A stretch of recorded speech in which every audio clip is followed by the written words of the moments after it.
The fast has both an external aspect, we could call it the body of the fast, as well as an internal aspect, which we could call the heart or the soul of the fast. And as a human being cannot exist without both body and soul, the fast does not become a reality unless we combine the outer custom, the outer tradition, the outer rituals with the soul, the goal of Ramadan, this fast.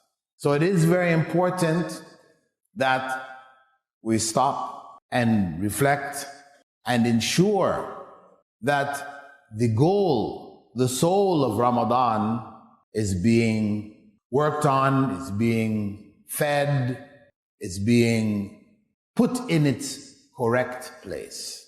And as the soul is most important to the body, we can say in a sense that our essence is the soul. We can lose an arm, we can lose a leg, but we're still here. So the essence, our essence is not the body.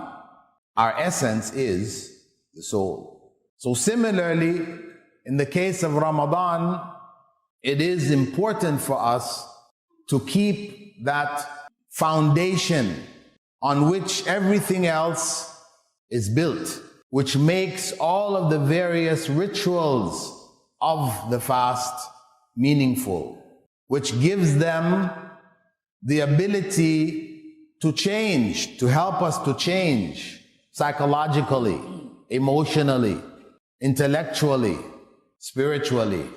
So we do need to remember the most primary goal as identified by Allah subhanahu wa ta'ala himself, not the consequence of philosophical reflection, but the clear message which Allah subhanahu wa ta'ala gave us when he spoke about fasting.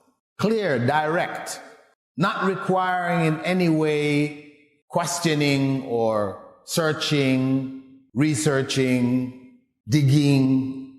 It's straight. The religion of Islam is clear. As Prophet Muhammad sallallahu alaihi wasallam had said, "Taraktukum ala mahajjatin bayda." I've left you on a clear white plain. Layluha kanahariha, whose night is like its day. Just as things are clear in the day, it's clear in the night. All aspects of Islam are crystal clear. La yazighu anha illa halik. And whoever deviates from that clarity is destroyed.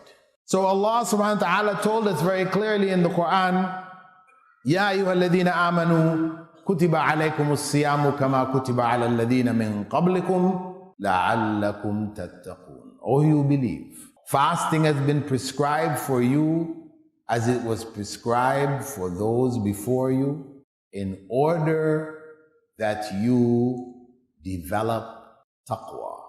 Taqwa being a consciousness of Allah.